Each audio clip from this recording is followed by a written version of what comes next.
pang kandidatong napapanagot ang COMELEC kaugnay sa paglabag sa patakaran sa campaign materials. Ang iba kasi sinasamantala raw ang ibinibigay sa kanilang 3 araw na palugit para magbaklas. Magbabalita, Simon Gualvez. Kung hindi mali ang sukat o gawa sa hindi environment-friendly na materyales, madalas nakapaskil sa mga hindi pinapayagang lugar gaya ng poste, puno, kawad ng kuryente, waiting shed o paaralan. Ganyan ang mga illegal campaign materials ng mga kandidato na karamihan naman napadalan na ng notice to remove ng COMELEC.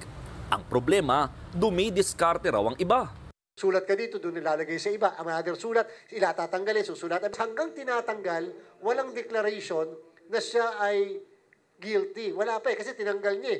Due process kasi 3 araw na yun . Sa ngayon, 6 na senatorial candidates at 34 na party list groups ang napadala na ng show cause order. Tumanggi ang COMELEC na pangalanan sila para hindi raw makusahang namamahiya. Sa record ng COMELEC, aabot na sa mahigit 2,000 notices ang naipadala nila sa mga kandidato at party list na lumalabag yung mga campaign materials. Posible pa raw madagdagan ng bilang na yan kapag nagsimula na yung pangangampanya sa lokal na posisyon simula March 28. Paalala ng COMELEC sa mga incumbent o nakaupong politiko na tatakbo uli, dapat din daw tanggalin pati na yung mga poster na nagbibida ng kanilang mga proyekto. Walang makakapigil sa mga kalaban nyo na mag-file ng case sa amin.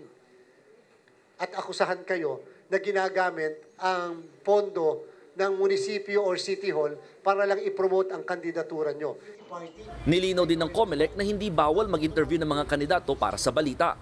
That will be a prior restraint on the freedom of the press. Kung sa inyong palagay ay kabali-balita yung taong yan, ano man ang paraan nyo para maibalita yan, yan po isang balita.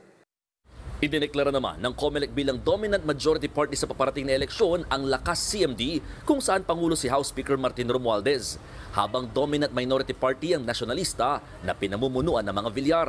Ayon sa COMELEC, mayroon silang computation at criteria para malaman ng majority at minority parties. Tulad ng kasaysayan o gano'n na sila katagal sa pamumulitika sa Pilipinas. Number 2, gano'n kadami ang kanilang incumbents.